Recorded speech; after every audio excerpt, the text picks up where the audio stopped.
Think of wonderful TV shows and things like that that have become iconic. There are so many, are there not? You know, for me, I don't know about you, but I used to love Police Squad, do you remember? With Leslie Nielsen. I like daft humour, as you can imagine. That's why the things like airplane films always appeal to me. You know, the more sort of Dick Emery, just ridiculous humour that it is, I think it helps you get through life. And more importantly, you realise the ridiculousness of it all, don't you? But there are certain movies, certain things, are there not, that really resonate with audiences and then become, dare we say, in this modern age, influencers. You know, people wear things that suddenly become the big look. I mean, recently we told you about some hidden histories of London, and you know, you have to remember that even mass murderers like Christie, remember the 10 Rillington Place murderer, John Christie, well, because he wore a particular type of hat, the Christie hat literally fell out of fashion because he was pictured so much in the newspapers with it. People daren't wear it anymore, so it can have an adverse effect. One TV show, though, that was the very hit of fashion was none other than this. That's right, the brilliant Avengers. Now, who remembers the Avengers? Made by ABC TV over here for the Midlands in the United Kingdom and then exported around the world. The brilliant debonair Patrick Macnee, who was supposed to be the complete Englishman, but if you dig a little bit deeper, wasn't necessarily, but played it incredibly well, alongside a bevy of wonderful ladies like Linda Thorson, Honor Blackman, and of course Dame Diana Rigg. Now, when you think about it, my generation, I really remember the new Avengers with the brilliant Dame Joanna Lumley, Purdy, and that started a bit of a fashion sense over here. And I'd love to know if this went around the world, in fact, because the Purdy cut was the big thing, you know. It was a bit like a pudding ball basin, really. Joanna Lumley said to me that, you know, they wanted a new look, and the bottom line was she was supposed to be a karate expert, so the hair had to fall back into place very quickly when she did it.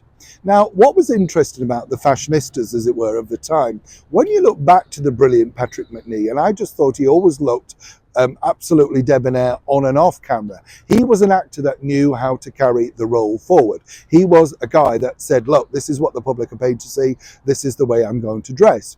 But alongside the brilliant Honor Blackman, head to toe, of course, in leather, as was Diana Rigg, which did a lot for sales, shall we say, of women who wanted to become a little bit more assertive. You know, even karate lessons apparently went up. Dame Diana Rigg told me at a meeting once at the Old Vic Theatre that, you know, she wasn't that brilliantly athletic, you know, but she had to become that because of the part. Who knew as well that she was originally from South Yorkshire, a Doncaster lass? You see, we make them tough in Yorkshire.